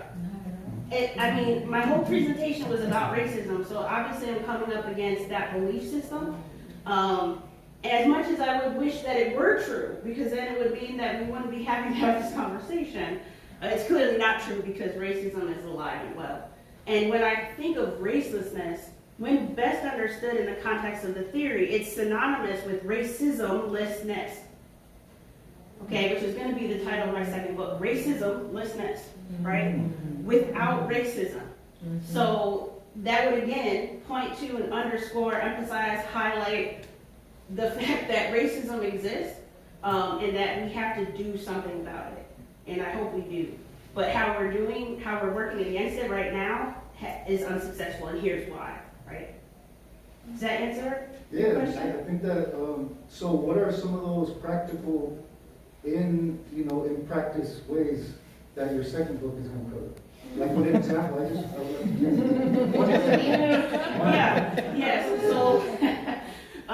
So first and foremost, I see this as work that we have to do for ourselves as individuals. I think there's a desire, maybe it's a human desire, we want to fix how that other person thinks about the problem, right? So how can I help other people fix themselves, right? And it's like, no, for ourselves, what we can start to practice is translating when we see race into language that would be more precise and true. So if you see in the news headline, somebody talking about the Queen Elizabeth's legacy, and in the headline, race is going to be in the headline. Then you go to the article and it's talking about racism. Literally, the word in the article is racism. Then you can start to see, number one, the sameness that I'm pointing to, the fact that people use race as synonymous with racism all the time and don't even realize that they're doing that. You know, like if I'm having a talk and somebody says to me, I want you to see my race, I want you to see my problems, it inevitably goes down that path. What they're saying is, I want you to see racism. I want you to see that I experience racism. I don't want you to pretend that doesn't exist and that we're all the same and we all get treated the same, right? And again, it's about seeing where people say race or where it's presented in the media or wherever and translating it. Are they talking about racism? Are they talking about something cultural? You know, let's not pretend that race creates or dictates culture, right? Because if that were true, there would be one black culture or one white culture or one Asian culture. I mean, it's laughable when you think about it, right? Because that's not the reality. So if I see black somewhere and it's a capital B, right, what they're talking about is some cultural problem, right? Or when I see white, a lot of times in context of like news articles, it's almost inevitably signaling racism. So whiteness and racism have become synonymous, and the media is using it interchangeably. It's like evidence of racism, right? So if you can become more clear-eyed and astute about translating what is it that's being communicated here and it's being called race or it's race language, and you can translate it, that's the best gift you can give to yourself. Because then you can start to get yourself outside of the fishbowl of racism, and you can start to have those conversations or pass on those tools to students or friends, family, whatever, but I think it really starts with us. I spent an inordinate amount of time, you know, studying and like practicing and stuff before I even thought about having a conversation with anyone else about it. Yes. Yeah, very briefly, I just want to say thank you. I read about you before I came here. Obviously, in my mind, I'll share this with everybody. Totally have a different perspective from your presentation and from your take on this, but I do appreciate the commonality and the common denominator that we're all trying to do, right, is to talk about race in just a different context, different environment. You know, as an Asian American, I have a different take on race, maybe different, obviously, from a person who may be black, right, a person who may be a woman. Just because there is some complexity historically, you know, within, you know, the Asian race and, you know, and that the ethnicity within.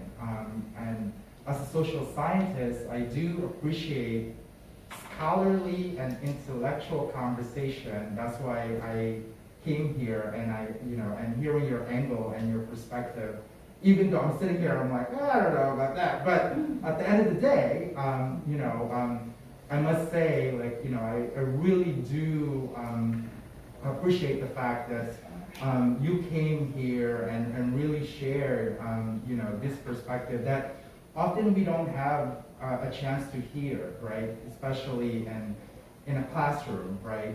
Which we're supposed to do anyway, to hear different perspectives. So I just wanted to say that, and I really appreciate your talk. Thank you. Yes. I have a question.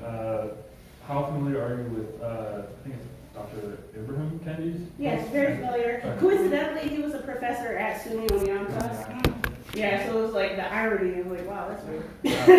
So my question then is, I've been through 2 different book clubs for how to be anti-racist. One I think with you, Carolyn, and then another one with some other colleagues. So I'm not by any means an expert on it, but I have heard his theories a bunch of times. I've explained them, been explained them to me a bunch of times. So if you could, without getting too far into it, do you want to give a comparison or contrasting of racelessness versus anti-racism? Do you think that would be helpful to this conversation, or how do you think those 2 ideas kind of interact with each other? Sure. Well, it's not racist. It's not versus anti-racism, because my anti-racism is anti-racism.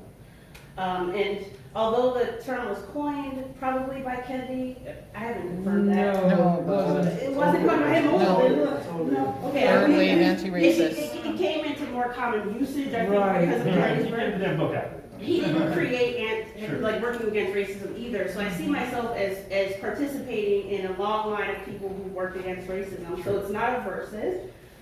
His stamp from the beginning, his first book was brilliant. I read all 800 pages. It's a very long book.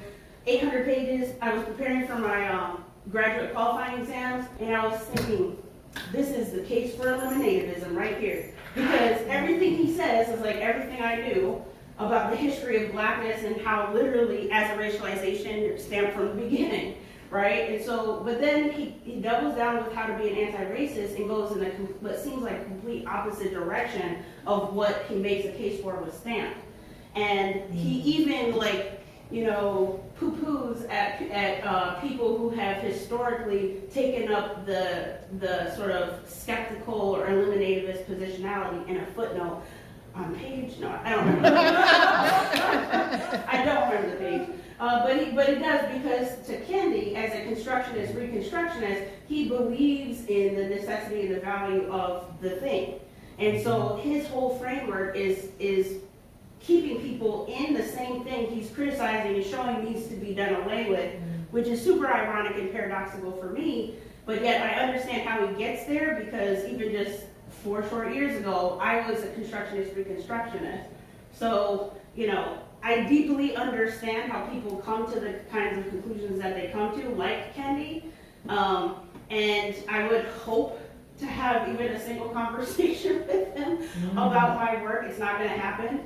Not because I don't want it to, but because he doesn't have conversations with people who disagree with his methods. And so that's very unfortunate. And I think a lot of good-hearted, well-intended people like Kendi are following the sort of how to be an anti-racist model and digging us so much further into the same hole that we're trying to undo. Do you think that then brings it back to like the end of racism? And so he put out this book and is going to teach everybody how to be an anti-racist. And if everybody would just listen to him and buy into that concept, then all of a sudden racism is going to go away. No, I think it actually inspires and maintains racism. Right. No, that's what I'm saying. He thinks that's what's going to happen. What he thinks. No, he And then- genuinely believes yeah, that. and yes. then, but what really is happening is you're just perpetuating the system more. Right? And the division, and deepening the division, I would say. And I think people fall in the trap of blaming Kendi for the divisions, right? Or blaming Kendi for race or racialization. And it's like, no. He didn't invent this, right? Right. He's inherited it, and he's inherited a sort of reconstructionist mindset. And so that's what he's going with. Sure. But my sincere hope is that my work will have a sort of undoing effect because It's a maybe continuation, it's an evolution. that's right. Exactly. As opposed to like I'm against him or something Sure, like that. yeah. We definitely have very different conclusions. Interestingly and importantly, we're looking at the same history. He makes a case for eliminativism, but then I think one of the hindrances is if you don't learn the philosophies of race, which I kind of learned accidentally, you don't realize there's an alternative way of doing the thing. And so that's my sincere belief about a lot of people is because they're not even presented with philosophies of race and because they're not able to look at the history through a philosophical lens, then, they're going to inevitably stay in the fishbowl. But then once you open the door to something like skepticism, even if people don't magically become eliminativists, right, it does open the door to a whole different worldview that people find inevitably more constructive, Dr. Mason, we have time for one more question before Okay. the closing Yeah. exercise. Was your hand Go up? ahead. Please. Go ahead. I've already asked the question. I'm trying to make a word salad here. Awesome. I love word salad. Okay, so for me, one of the hardest things to deal with or process as I'm thinking about questions around systems of oppression is the difference between the effect or the putting in place of a broad policy or system and the categorization based on whatever, name an ism. Like we have all these isms where we have systems of dominance and oppression of a group, but then if you look at any one individual within that group, they may or may not fit into the monolith of what we've defined as the group categories. So in thinking about a system of education in particular, when we look at our data, we see broad trends over time that for whatever reason, whoever defines these groups, we have persistent, disparate outcomes along all sorts of group pots. We have gender-based disparities. We have race-based disparities. We have sexual orientation-based disparities, ableism, all those things. And yet if we look at any one student who is Black or wheelchair bound or a homosexual student, we can't say you passed or you failed. You failed because you were systematically oppressed or discriminated against. So where does the policy level to the effect on the individual, and because individuals are not monolithic and do not all subscribe to that group, it gets really muddy and confusing. And at the end of the day, in practice, if let's say you successfully evolve us to the point of gracelessness. I also believe that oppression and systems of dominance morph and evolve themselves.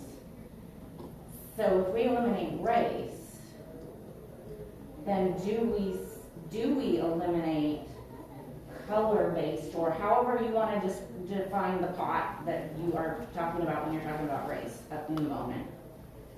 If you eliminate color-based disparities, what happens to the disparities for all the other groups? I'm still totally screwed as a woman, but not in every circumstance. You know, the world doesn't work for me all the time, and sometimes it's because of sexism, and sometimes it's not. And that said, systems of sexism are very real. I told you word salad. Can we eliminate, if we successfully achieve racialness, does oppression of a group of people go away? Systematic oppression go away? No. Yeah, so thank you for your word salad. I enjoyed listening to you. And thank you for your question. So I want to make very clear that I live on planet Earth, so I'm not advocating for like a utopia, a paradise. I'm 100% aware of the fact that there are different ways in which we have hierarchies, and that in which those hierarchies are exacted through our society. What I am advocating for is that we are one hierarchy less, which is specifically racism, which is specifically black, white, Asian, etc., right? And that I believe we can achieve. But does that mean that all of a sudden all the other oppressions or whatever like that are going to disappear or dissipate? No. I will say that if we are infinitely more clear-eyed about racism, then we can have a better and deeper impact on economic hierarchies in this country. Because right now, part of the problem is people conflate blackness with poverty, for example. They conflate blackness with criminality. If you lean left, you blame it on systemic racism. If you lean right, you blame it on an inferior black culture. Infrequently does anyone stop to say, are black people poor? It's not even the majority of so-called black people who are poor. It's 20%, 19.5%, right? That's not the number that my students come into my classroom anticipating. And then I look it up, I'm learning with them, right? We look it up. Similarly, people, because they're looking through a racialized lens, will look at crime data, violent crime data, and say, well, so-called black people are more criminal because they're more poor. And poor people cause more crimes. And it's systemic racism, or it's an inferior culture. Infrequently is anyone stopping to ask, but are so-called black people more violent? 2.5% of the 100% of people racialized as black in this country commit violent crimes every year. 2.5%. Now, you look at the media, they commit 50% of the homicides. That sounds like a huge number, right? They commit 6 or 8 times more violent crimes than so-called white people. That sounds huge. Nobody asks what number is it for so-called white people. It's like 0.25%, whatever, times whatever, multiple is 2.5. Nobody's asking that. So we can't then be effective in solving violent, like actual violent crimes, right? We can't be effective in solving poverty, because we're seeing it through a racialized perspective, and we're patting ourselves on the back and thinking, because we're focusing on race, we're solving those things, because people have racist ideas about black people in their minds that doesn't match the reality anymore. Same thing for law enforcement. Nobody's encouraged to look up the numbers, but you want to look me in my eyes and tell me I have to fear for my life every time I leave my house. How is that a way to live? And how is that helping me if it doesn't match the statistical reality? So in order to solve any of the systemic problems we have, we just need a new framework to do it, because this black and white thing, it's maintaining and creating and allowing more problems to persist in ways that we don't even know, right? But as soon as we strip that away and open up our imaginations, we're like, oh, okay, and now we can actually do something. But we won't achieve heaven on earth. Thank you, thank you, thank you, thank you for letting me go. Thank you, Dr. Mason. Thank you. I'm just going to switch back over so we can do our closing. So thank you everyone for being here today. Thank you, Dr. Mason, for coming from New York to speak with us. So important. We went over the questions. Let's talk about what's next. What's next is Dr. Mason is going to be joining us, I think it's in the spring, right, when this launches, a digital learning community around racelessness. It's open to all district employees to learn together the ways about how racist pedagogical and methodological framework can be used to advance our anti-racist goals. If this workshop sparked an interest with you, I encourage you to visit the website. I'll pass some of these around in just a moment, and to join in to the digital learning community, which will be launching hopefully this spring. Finally, we started with dance and activities. Just want to invite you to center yourself once again as we get ready to close out and head on our ways to our various families and homes, and safe travels to everyone.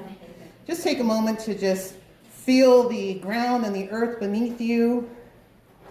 And on your next inhale, welcoming you to invite in greater love.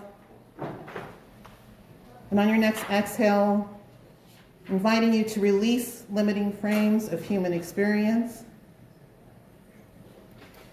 On your next inhale, welcoming greater inclusion. And exhaling to let go of limiting constructs. And on your final breath here together with us, acknowledging your caring nature and expelling the idea that it's impossible to change anything on your exhale. I want to thank you for your presence here today. It means so much, and I've learned so much with you, Dr. Mason. I look forward to learning more with you. There is an evaluation. You can QR code it, or if you prefer, I have some handouts here. Okay, so if you like the paper. I know some people are like, QR, I'm not going to do it. So yeah, if you prefer to do it that way, that's fine too. Would you like a paper? Okay. I know some people, they're like, I'm not doing a QR code. I was trying to sign in with the QR code all morning, and it didn't work. Yeah. So thank you again, everybody, for being here. And as you fill out your evals, I'll just play a little song. I'm a music person, love music. So there we go. Thanks for being here.